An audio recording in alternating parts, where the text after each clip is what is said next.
And we're back with some more oxygen not included on Oasiss. And today we are going to freeze the core. Well, we're going to try. I let this run overnight to accumulate as much water as I possibly can. It crashed out after about 8 hours or so, but I did get a lot of liquid in here in the tank. Now, this up here is still going. There is so much steam in this box. We're down to 8,900 kilos from, I think it was 14,000 kilos we started. Now, I was given a piece of advice. Yeah, it was Kevin Clark. They advised that I should really get this saltwater geyser and pour it in here. I thought about using door compressors and a few different tricks, but I was really terrified about the steam in here getting out, so instead I just pumped it in and used the liquid vent over pressurization trick. I know I'm overusing it here, but I really just wanted the water.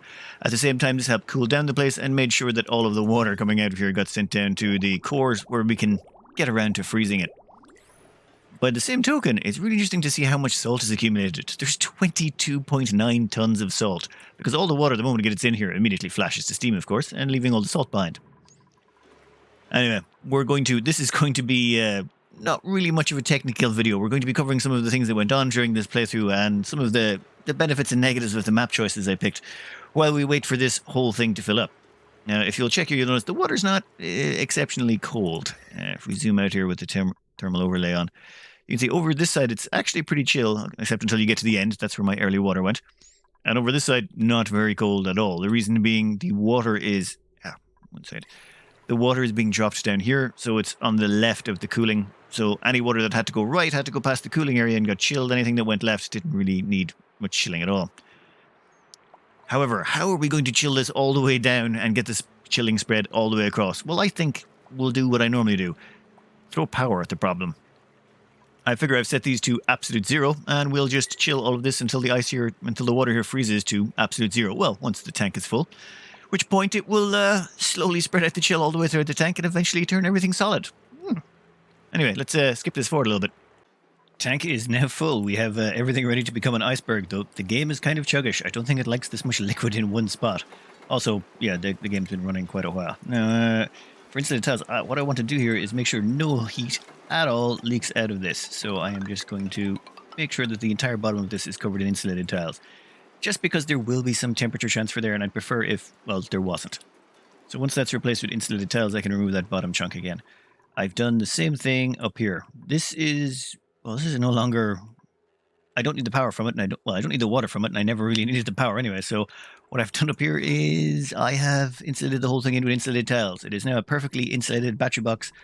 It should never bleed out any heat. All that insulation will make sure it'll never bleed it out. I did the same thing up here. I covered the bottom row of this in tiles and then went in across the top and just replaced everything with insulation, just to make sure no steam escaped. Just quite a lot of steam up there. How are we doing down here? All done? Yep, all done. Excellent. This is a perfect example of where I messed with one of these cooling loops. I think I changed the size of it and now it's not flowing. So I've got a plumber along to help unblock it. If they remove one piece... Nope, that's not enough. We're going to have to get another piece of that out of there. Yeah, I never remember the plumbing shortcut. How's the other side looking right about now? You know what? That's enough of that. Once that one's done, we should be flowing freely on the other side.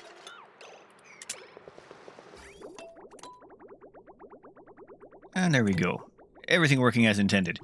That's just one of the things you will encounter occasionally with these. Just take out a lump of water and you'll be fine, or, well, whatever liquid you have flowing around inside it. Problem solved. It will take a very, very long time to cool all this water down. Well, what I'm trying to say is that I'm going to be leaving this unattended. So I'm going to start this up and probably go to sleep. Maybe, go on holidays or something. I don't know, but it will take a while. So I need to plan ahead to make sure I try and anticipate anything that could possibly break this. One thing that could was this cooling loop here. It goes up through here and cools down the oxygen in the steam turbine room. However, if it gets cold enough, the oxygen will condense and turn into liquid. If it gets even colder, it'll turn into little blobs of ice on the ground. And if that happens, well, then the cooling of the steam turbines will stop. And so long as they're blobs of ice on the ground, it'll be very hard for them to exchange heat with anything. So instead, what I've done is I've insulated this bottom row so that what should happen, theoretically, is if the oxygen does liquefy, it'll end up down here on the ground, but it won't be getting any more chill because it's not touching the piping. And then the steam turbines will heat it up until it turns back into gas, and then it can get chilled down again. So I should never end up with these shutting down. In theory. Well, that's my hope anyway. We'll just brick this in again now. I think we've done all the modifications we need. This whole thing should be rock solid. I even changed all the piping. Where is it? Minerals. Yeah, I changed all the piping to insulated piping just to make sure there was no heat leakage going on anywhere. Should be perfect. Here we go. So that's a case of let's leave that running and see what happens. While the aquatuners do their job, and when I say job, these things have the hardest working job I've seen. I think I was checking it out. They've added in under the details section the age of the device and how long its uptime. So this cycle 100%, last cycle 100%, last 5 cycles 100%, and its age is 502 cycles. This has pretty much had about, I'd say, 90 to 95% uptime since it was created, and it's just been churning out cooling the whole time. Like I said, hardest working aquatuners in all of Dupedom. I just want to go over a few of the things I enjoyed on this map, or some of the map modifiers that change things around a lot. The first was the subsurface ocean.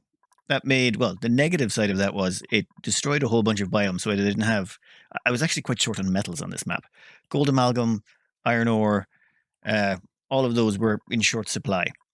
Now, on the plus side, it gave me an enormous amount of poke shells. How enormous? Well, there is an absolute butt ton of them in there. I don't know if there's 40 or 50. You know what? Let's find out how many are in there just for curiosity. So, between eggs and poke shells, we have in this room 71 critters. That is an awful lot of poke shells. Because they're locked in there, but that tile is removed, they're still classified as wild. They still drop 1 egg every life cycle, but they are dropping me lots of molt. So, absolutely enormous amounts of lime. How enormous is the amount of lime I'm getting out of them? Well, if we go over here to the iron and steel section, you'll see the only reason we can't make more steel is we don't have enough iron. We have 66 tons of refined carbon and 10 tons, 10.6 tons of lime. That's how much lime I have. We've been pulling down lime from space, or not space, we've been pulling down iron from space, which is the only reason steel has continued to go up. So I think we're down to about 70 tons at one point. We're back up to 120, simply because we're pulling in more iron ore from space, or iron from space, and we turn it into even more steel. I have never had this much steel to play around with on a map before. Everything in here is made of steel. Everything. That's how much steel you need. Food-wise, burgers are incredibly calorie efficient. Incredibly space efficient. Space and calorie efficient is what I want to say. The reason being, if I was to say go with pepper bread, I would have to take this entire artificial biodome and turn it entirely into just sleet wheat and pepper nuts. And if I covered this whole thing in sleet wheat and pepper nuts just about, I could feed all my duplicants on it. However, if I make just 3 layers out of 10 into, burger materials, and then I just run a few slickster ranches down here, I have enough calories to feed 48 dupes. Well, okay, my calories are a little bit out of control. That's because 28 of the dupes are in rockets right now. But yes, it makes it quite efficient to make lots of burgers. I'm quite impressed with how good burgers are for this sort of job. Now, where did I put the attack button? Sorry, get that out of the way. Oh. Yeah, those need to go. I really need to minimize this down a bit more. I've been slowly decommissioning these critter drop-offs just to see how few slicksters I can get by on. I still have too many. You know what? Let's demolish another one of these. We'll deconstruct another incubator and we'll see if this starts to go down at some point. As is, I'm still accumulating more and more barbecue. It never evened out. Now, next up, what was the other map modifier? Oh yes, there was subsurface ocean, which also was really helpful for destroying the magma biome. And the second one up was irregular oil. Wait, no, was it irregular oil or it was? It's the one that distributes all the oil wells around the map and gives you lots of little mini oil biomes everywhere. The trick about that one, though, is it also leaves the oil biome in place. So the oil biome was there as well, meaning I just had a big pool of oil at the bottom of the map and a whole bunch of random oil wells scattered about the place. If I need more oil or another oil boiler, I can stick one together quite handily. There's plenty of oil wells still around. I think there's over 20 oil wells scattered all over the map, still left untapped, that I could just hook up and plug into another oil boiler. So power-wise, yeah, irregular oil just seems like a no-brainer for it's super insanely handy. Not only that, if we go into the power section here and go grab say anything that requires a refined metal. Nope, that doesn't require refined metal. Say this, yes. We have 538 tons of lead left. Lead is incredibly plentiful. with all the scattered around oil biomes combined with an actual oil biome, all those normal conductive wires, they're all made out of lead. And the heavy conductive wire.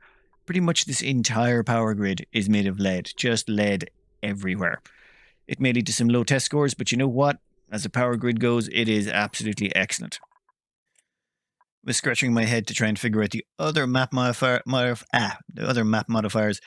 Finally came to me, yes, volcanoes. Yeah. Having the extra volcanoes on the map, quite handy. It allowed me to put together those petroleum boilers really early on. I still have some natural tiles left over here. Yes, I left some of the natural environment in place. This is still sort of part of my central base. And there's 2 buried volcanoes in here I never found a use for. One, they were way too close to my base. It would have been interesting if there was no other volcanoes on my map. I would have had to make some modifications there. They would have ended up as petroleum boilers. I just would have had the painful task of moving water tanks around and doing some other stuff. Volcanoes, though, they're definitely a problem. It's not so much the volcanoes themselves, it's the surrounding obsidian that you have to dispose of.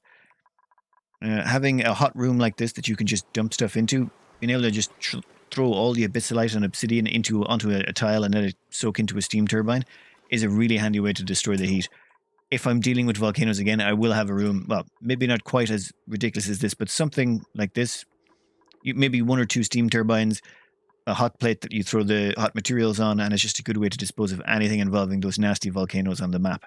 Because otherwise, they will heat the place up. I had several scaldings.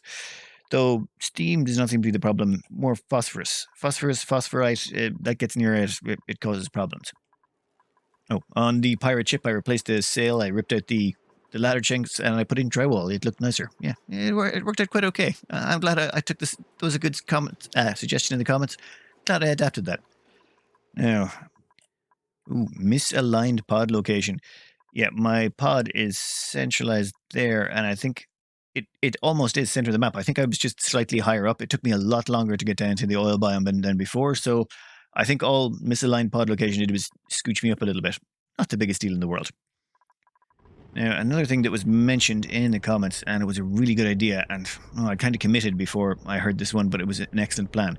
When it comes to dealing with space, you are limited in that the recovery period of each planet, if you send, well, this is the rough math of it.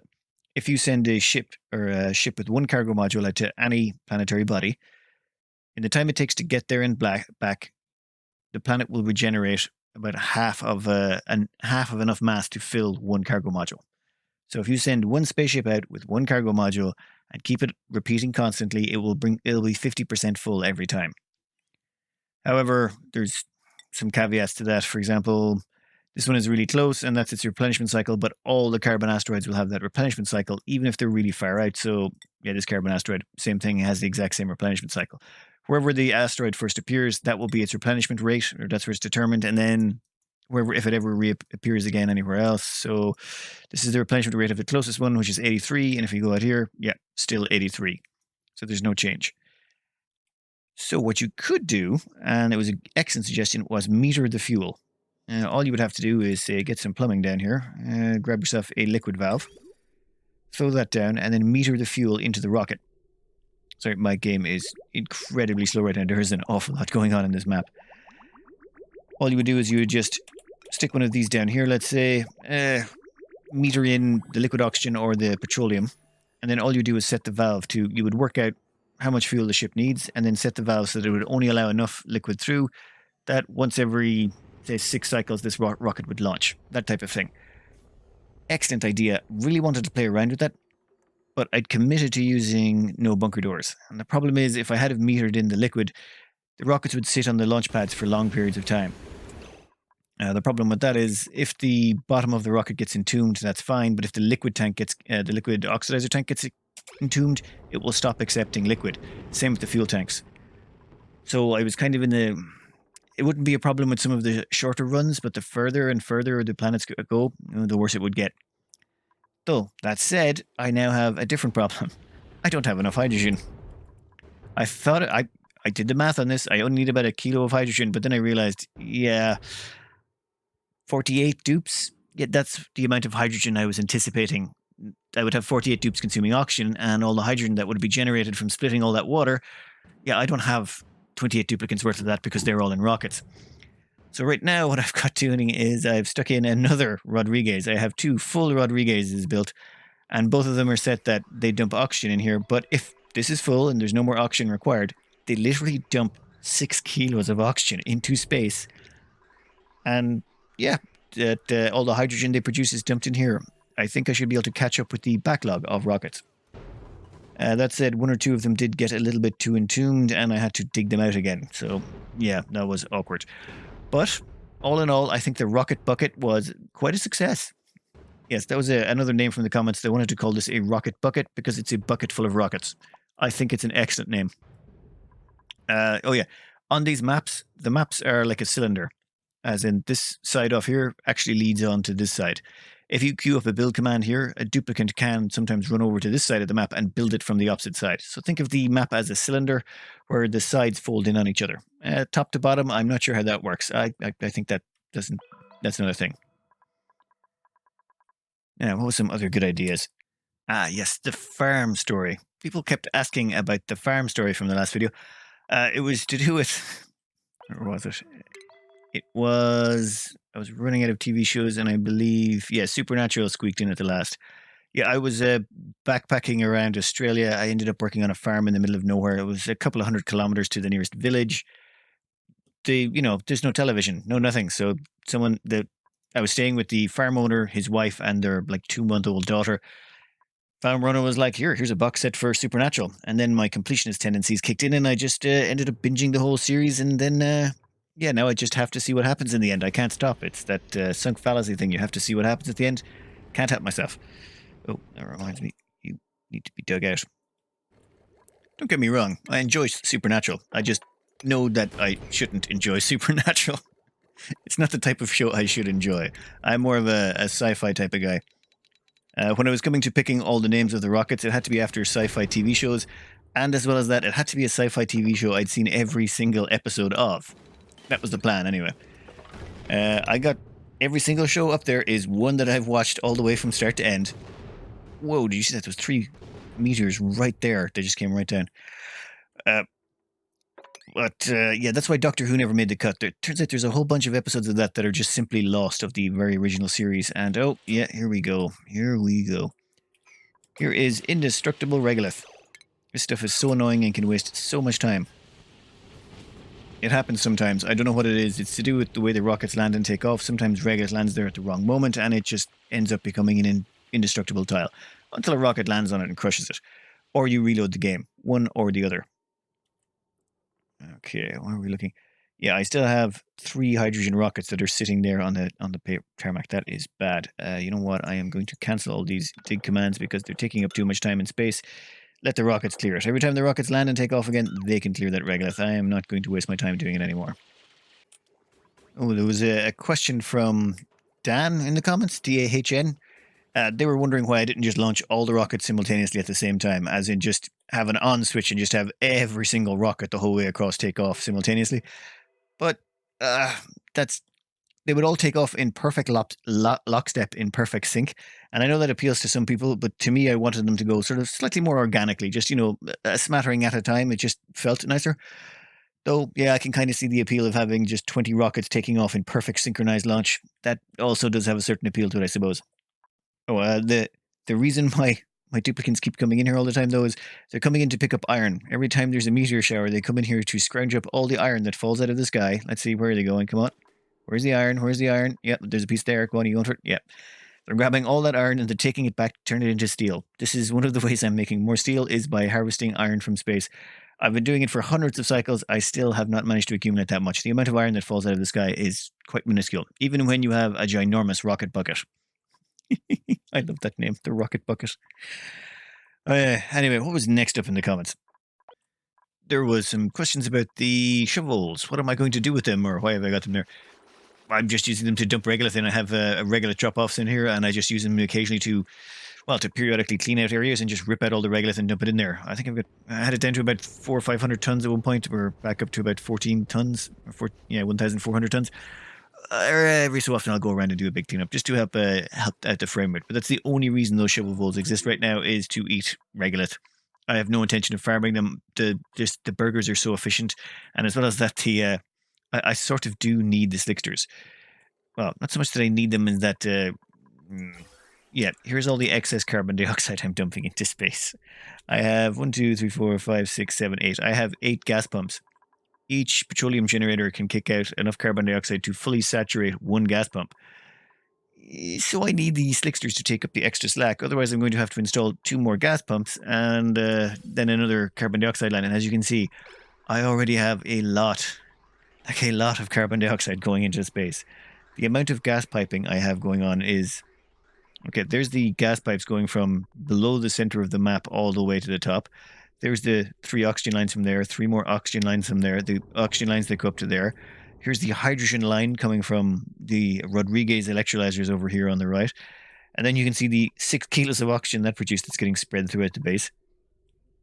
As you can imagine, there is a lot of gas piping. Oh, and then there's the gas piping coming from every single one of the oil wells. Well, okay, there's 6 oil wells, so every single is, a bit excessive. But then we've got, I think, 3 or 4 natural gas geysers. 1, 2, 3, 4. Where's the 4th? Yeah, you know what? It's around somewhere. They're also plugged in. Ooh, let's check out the plumbing overlay as well while we're at it. Oh, wait, no, not. We've already seen electricity. Yeah, plumbing-wise, this is... Oh, it's all over the shop. Yeah, not my cleanest map. I had to run all the water around here to avoid the big steam vent or ocean boiling. So all the water is going around the outside edges of this map, also all the crude oil, and almost nothing is insulated. This entire map, barring a few areas, is just... let's just throw on the temperature overlay and have a look. Yeah, oh, god damn you, screenshot mode. Yeah, there we go. So as you can see, this entire map is just boiling in most spots, though it's actually kind of cool over here where the liquid tank is. Slush geyser. Yeah, slush geyser's going in there. But the rest of the map, absolute furnace. And one thing I've been getting away with quite shamelessly is I have left transformers over here, and they are not contained inside anything. They're just sitting there out in the wild with no heat management whatsoever, because they're all made of steel. And I figure I have so much hot things running around the map. Like here we have, there's some 120-degree petroleum just flying about the place, because, why not? This whole map, I have not cared about temperature. I have not bothered, it doesn't matter. Most of the pipes around here, unless it's above 100 degrees, it's not insulated. There's 60-degree water flopping around the place. No one cares. 61-degree water. This map has just been a joy in terms of not caring about heat in the slightest. 86-degree petroleum flying about the place. Oh, 92-degree water. This has resulted in, a lot of problems as well. Duplicants have ended up getting scalded, especially up here when I was playing around with the jetsuit docks and the exosuit docks. They several times ended up losing their exosuits and then immediately started getting scalded. Most of them made it back to base. Mostly. A few of them had to be carried over to the infirmary. But, hey, it worked out. It's just, I wouldn't recommend playing a hot map. I would, if I had to go back and do it all again, no, I'd still play it hot. What am I kidding? If I was playing this from scratch again, no, I'd still do it. It's not a smart plan. Unless you're going all out and just doing something thematically, you're better off insulating stuff and keeping things nice and cool. It just is safer and saner, and you're less likely to have water boiling in the pipes in random spots just because, yep, that place is over 100 degrees because you let it get that way. Oh, and there is not a single critter left alive anywhere on this map because, it's too hot for them to survive, except for... Where are you? I somehow ended up with a pip over here and a few hatches. Yeah, there's a few hatches over here for some reason. And they're still fine. And there was a pip running around here at some point. Oh, they're there. They're hiding over there. Most of the rest of the map, yeah, it got too warm for them. They didn't survive. Oops. This giant hot box. Do I like it?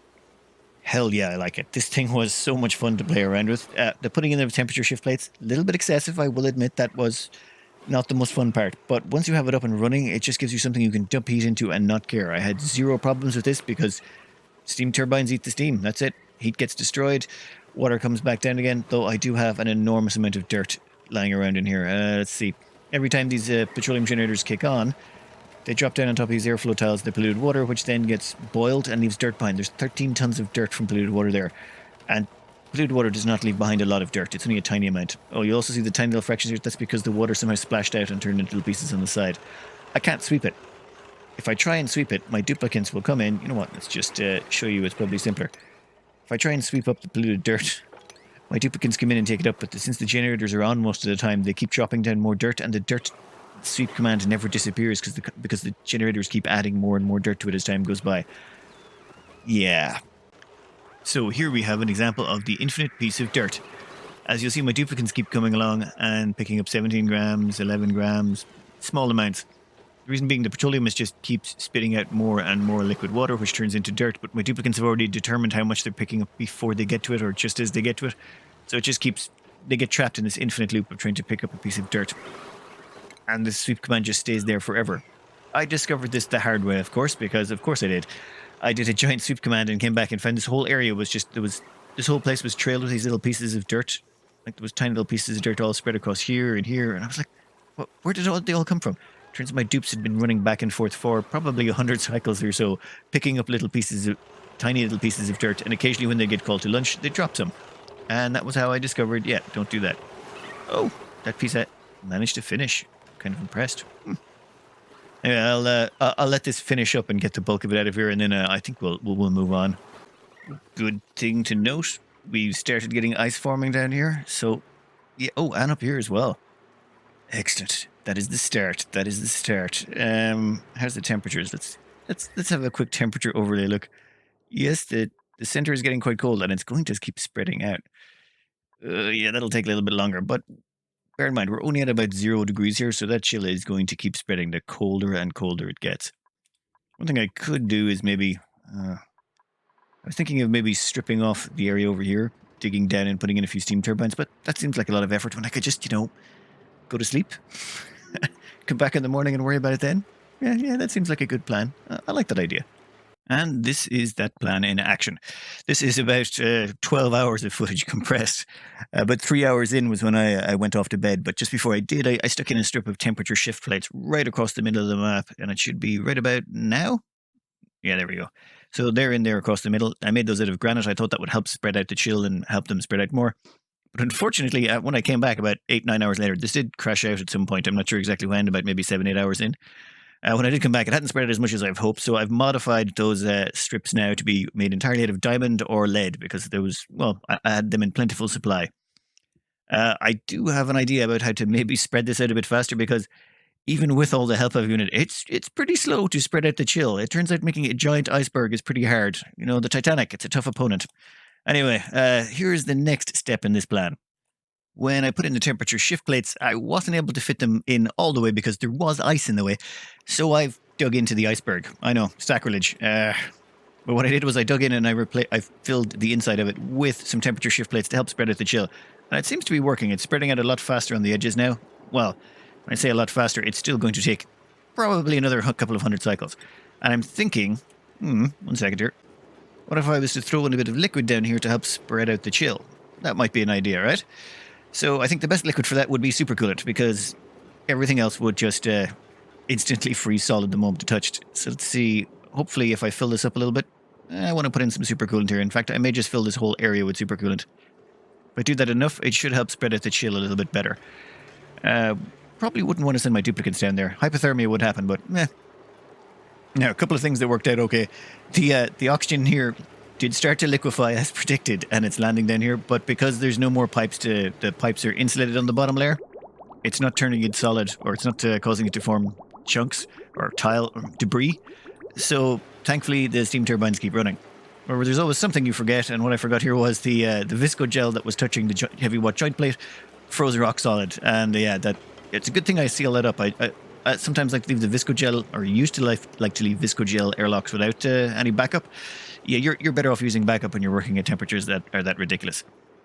To get in this side to put in the temperature shift plates, unfortunately this sort of filled up past the point. I had to cut in over here, and then I accidentally made a bunch of sour gas. The reason being the abyssalite down here was hot enough that it caused my my visco gel to boil. Yeah, that was really happy. Anyway, I think this is kind of working. I mean, we've got a decent-sized iceberg so far. Once I get some super coolant in there to help spread out the chill, which reminds me, that F3. That's decently chilly. That's gone. Okay, that did take 200 cycles, but, I'll give this another 300 or 400 cycles maybe, and we can get this completed. Though I think I'll do that in a completely separate video, or maybe sometime next week I'll throw in a little nugget where we have all of this completed. Yeah, I think I'm going to call the end of this series somewhere around the end of this video, just because there's. I think we've taken this map as far as it's going to go. I was tempted to maybe do another project where I threw on a use that magma for something for more power or something, but then I thought, what's the point? There's so much power floating around in this map; it's not even worth it. Oh, and rocket wise, we've finally caught back up with the hydrogen. Oof, that is a bit chuggish right there. So we finally caught up with the hydrogen, and we're producing enough hydrogen now to refuel the rockets the moment they land. Haven't quite got a surplus yet, but we're getting there. Oh wait, no, we've barely got. Okay, we used to have a little bit of a surplus. Not anymore, it seems. Anyway, that leaves just one last thing to do. That is send a rocket out to the very, very, very furthest piece of furthest planet. So yeah, I think we'll start that now. I'd forgotten how long it takes to build rockets when you're doing it one stage at a time. I was able to squeeze on 3 research modules. The reason I stuck those on is I was looking at the tear at the end of the map. Where is it? Yeah, this thing here. And you'll see it does have researchables. So current world mass, blah, blah, blah. Oh, yeah, here it is. Studyable upper atmosphere, lower atmosphere. So you can get research points out of this, and it would appear to have artifacts and a world composition, 100% of which is vacuum. But I do want to see what else is there. I've never launched to this. So all we need now is an astronaut to stick in there. Now, most of my astronauts are all all of my astronauts are in other capsules, so I want to pick one of my original 3 to send out. Because the original 3, I mean, they've been around since the beginning. They deserve to get something, right? So if we'll go into skills, Donny Diggo, More Diggity, or Doc Dupe, which one should we send? In all fairness, More Diggity has the coolest name. So yeah, I think More Diggity gets to go out. And why can I not research that for you? Oh yeah, I'd have to give you those. Yeah, that's fine. We can afford the morale cost. You know what? We're going to even give you high-speed navigation. You're the only duplicant with high-speed navigation, More Diggity. And that still only puts your morale at 39 out of 53. So we'll load More Diggity up in here. And then we'll launch them off in a minute. But first, let's have a quick look at the base. I made a little bit of a change. Just a little bit. Do you notice it? Notice it? No one? No. Yeah, it's all the extra decor. I ripped out the last of the statues and put in pedestals because I have an absolutely gargantuan amount of artifacts floating around. Let's have a quick look, see how many artifacts we have. We have 39 teapots, 54 cell phones, 28 wristwatches, 37, 23, 24. We have literally hundreds, and lots of them are entombed in rock out there somewhere. I mean, 50 archaic tech. Yeah. So, yeah, I installed a lot of them. So let's say take... Who's it here? Crichton. Crichton is one of those dupes that spends a lot of time outside of base. What's your average decor last cycle? Average decor last cycle, 1,300. Now, I think we can clearly put to rest the myth that 120 decor is the maximum amount of decor a dupe can absorb per second. In fact, even though that's maxed out at 1,000, the duplicant can absorb more than 1,000 decor per second. If they couldn't, it would be impossible for them to hit 1,366. My God. Their current decor 7,116. Okay, I know people have said that I don't treat my duplicants nicely enough by giving them comfy beds, but that's 7,000 decor. Come on, that's ridiculous. That is absolutely ridiculous. There is no way a duplicant should be able to be exposed to that much decor. 7,000 per second. Oh my God. Oh, look, this thing maxes out at 1,000. It can't even go any higher than that. Oh, average decor this cycle is now going up. It's going past the 3,000 mark. Oh, wow. Let's see if how our iceberg is doing. We've gained, I think, a couple of chunks that side and maybe a few more the other. This is slowly but surely creeping out. And then finally, what was it? Oh, yes. Rocket time. Have we got our astronaut loaded up? I think we do. Oof, yeah, the moment I turn off screenshot mode and it zips in, this one is really tight up against the edge of the map. No astronaut assigned. No, I assigned an astronaut. Where is it? I assigned More Diggity. More Diggity should have access to this area in a jet suit as well. One moment. Yeah, More Diggity has access. They have a jet suit. They should be able to get there. I think I'm going to have to reload the game. Sometimes it bugs out a bit when you do this. Oh, and then I have to come up with a name for the rocket as well. Duplicant has finally been assigned. The problem was I had the priority system a little bit screwy for More Diggity. You might have, maybe, I don't know, you noticed More Diggity didn't have, was not allowed to do the operate function. They were a specialized build digger, so they didn't have anything to do with tinkering. That was probably why they couldn't get into the command capsule. So I've changed that around, and now we have a fully loaded command capsule ready to go, and we have renamed the Rockety to Rick and Morty, because that was the one sci-fi TV show I forgot to mention, though that was commented many times in the comments. Oh, and when I launch this, there may be a video that's played by the game. So spoiler warnings just in case, though I hear it's bugged at the moment and won't play, so maybe no spoilers required. But if you want to avoid any spoilers, it might be, might be the time to stop watching. Anyway, let's give this a launch. Yeah, the game is incredibly slow.